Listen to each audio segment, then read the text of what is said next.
नमस्कार, तुम्हा सर्वांचं आपल्या स्टडी पॉइंट या यूट्यूब चॅनलमध्ये स्वागत आहे।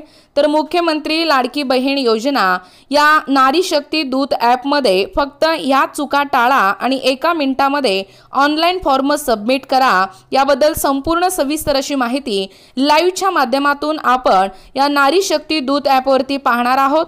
ही माहिती या ठिकाणी पाहण्या अगोदर तुम्ही जर आपल्या स्टडी पॉइंट या यूट्यूब चॅनलवरती जर नवीन असाल तर आपल्या या चॅनलला लगेचच लाईक आणि सबस्क्राइब करायला विसरू नका आणि हा व्हिडिओ जास्तीत जास्त शेअर करायला देखील विसरू नका।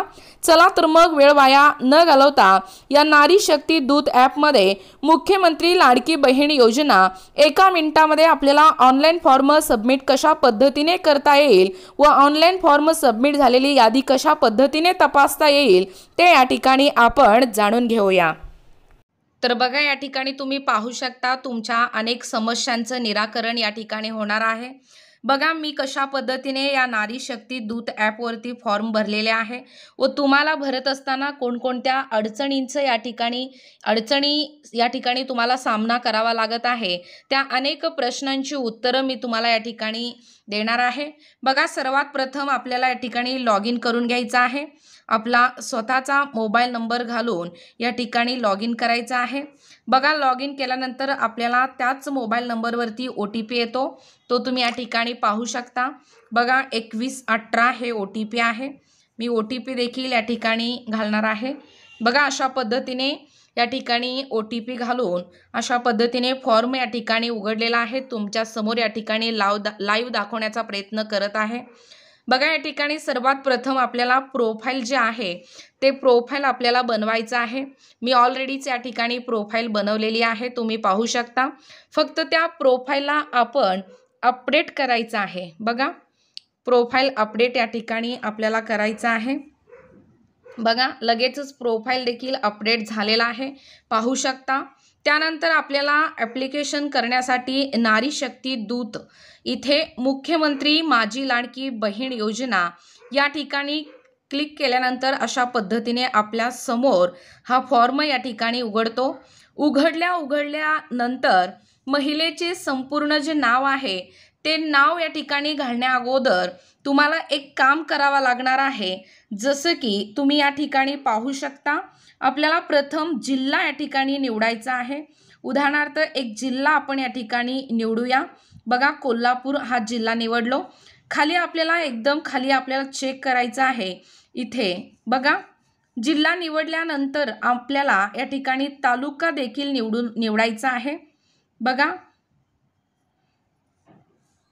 तालुका एक तुमच्या ऑप्शनसाठी मी या ठिकाणी निवडत आहे।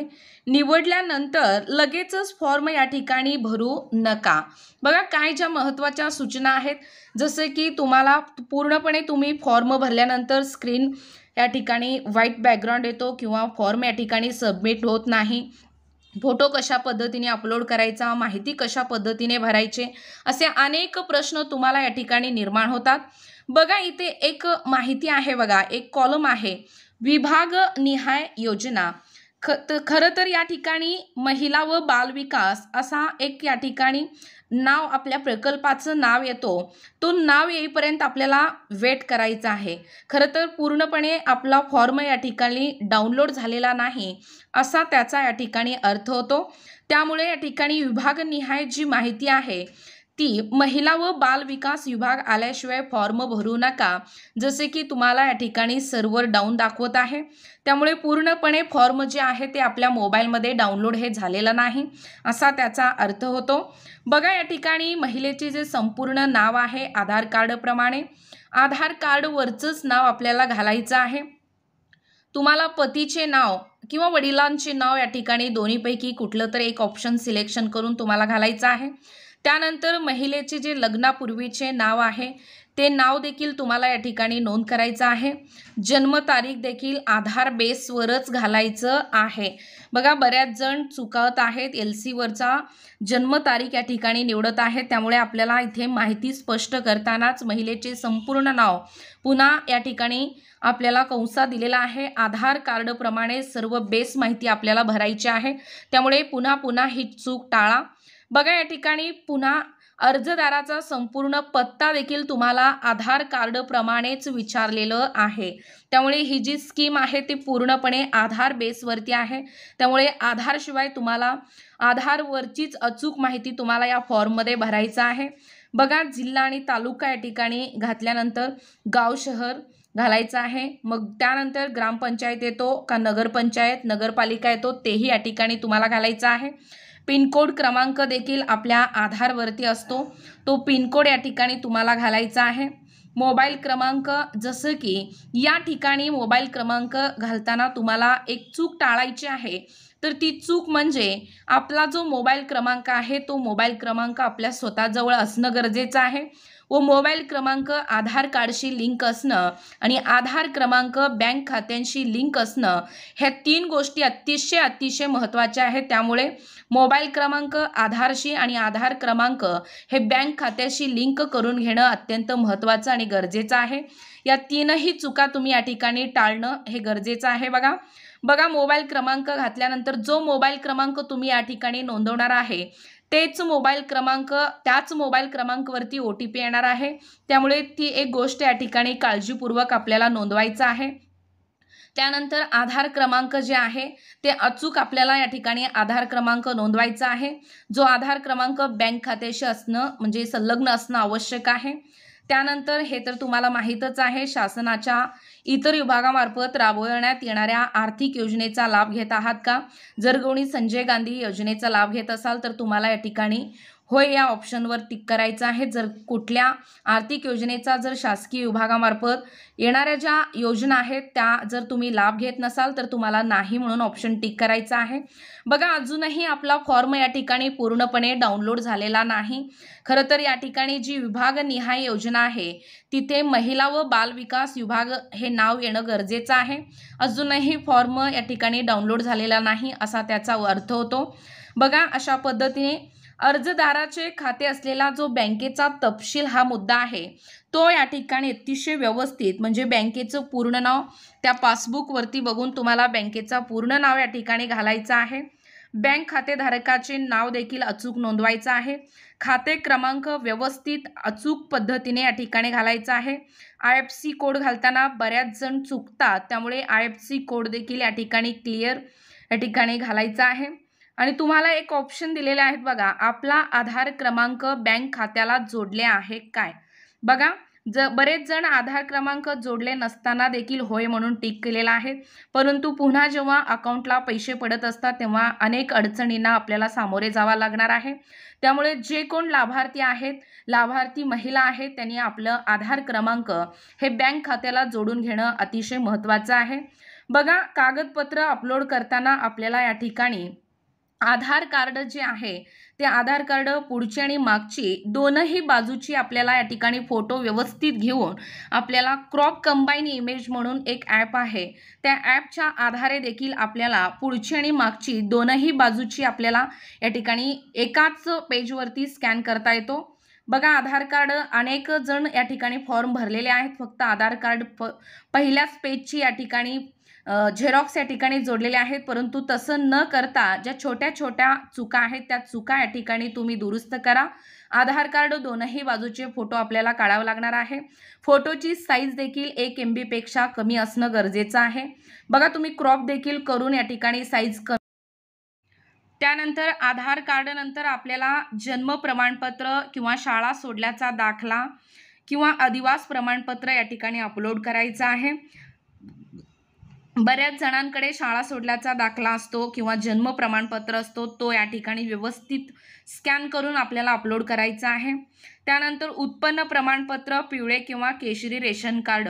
बरेच जण आता फॉर्म भरलेले आहेत, बऱ्याच जणांचे चुका झालेल्या आहेत, जसं की रेशन कार्ड फोटो घेताना फक्त पहिल्याच पेजचं फोटो या ठिकाणी अपलोड केलेले आहेत, जो सिरियल नंबर येतोय तो, पण तसं चूक न करता आपल्याला पात्र लाभार्थी महिलेचं नाव देखील त्या रेशन कार्डमध्ये येणं अत्यंत गरजेचं आहे। त्यामुळे आपल्याला फोटो म्हणजे कोलाज करून घ्यायचा आहे। एकाच पेजवरती आपल्याला रेशन कार्डची पुढची बाजू आणि मागची बाजू म्हणजे शेवटचा पेज आणि पहिला पेज एकाच पेजवरती आपल्याला कंबाईन करून घ्यायचा आहे आणि तो फोटो व्यवस्थित क्लिअर या ठिकाणी अपलोड करायचा आहे। हे देखील चूक तुम्हाला या ठिकाणी टाळावं लागणार आहे। त्यानंतर सर्वात महत्त्वाचं ते म्हणजे अर्जदाराचे हमीपत्र। बघा, हमीपत्र तुम्हाला माहीतच आहे कशा पद्धतीने हमीपत्र आहे। आपल्याला हमीपत्रामध्ये सहमत या ठिकाणी दर्शवायचं आहे। बरोबर अशी खूण करून आपल्याला हमीपत्र अपलोड करायचं आहे। बरेच जण हमीपत्रामध्ये टिकमार्क न करता हमीपत्र अपलोड केलेले आहेत। काही जणांच्या हमीपत्रावरती सही सुद्धा नाही, परंतु तशा ज्या काही छोट्या छोट्या चुका आहेत त्या तुम्हाला टाळणं गरजेचं आहे। हमीपत्र व्यवस्थित या ठिकाणी अपलोड करा। ज्या काही अटी व शर्ती आहेत त्या ठिकाणी व्यवस्थित वाचून त्यांच्या समोर या ठिकाणी टिकमार्क करून म्हणजे बरोबर अशी खूण करून आपल्याला हमीपत्रावरती म्हणजे स्वाक्षरी आणि सही आणि आपलं नाव या ठिकाणी हमीपत्रावर विचारलेलं आहे। त्यामुळे व्यवस्थित या ठिकाणी आपल्याला हमीपत्राचं फोटो देखील या ठिकाणी अपलोड करायचा आहे। बँक पासबुक व्यवस्थित IFSC कोड, बँकेचा अकाउंट नंबर या ठिकाणी दिसणं गरजेचं आहे। तोही या ठिकाणी क्लिअर असणं गरजेचं आहे। त्यानंतर महिलेचा जर जन्म परराज्यातील असल्यास पतीचं कागदपत्र तुम्हाला विचारलेलं आहे।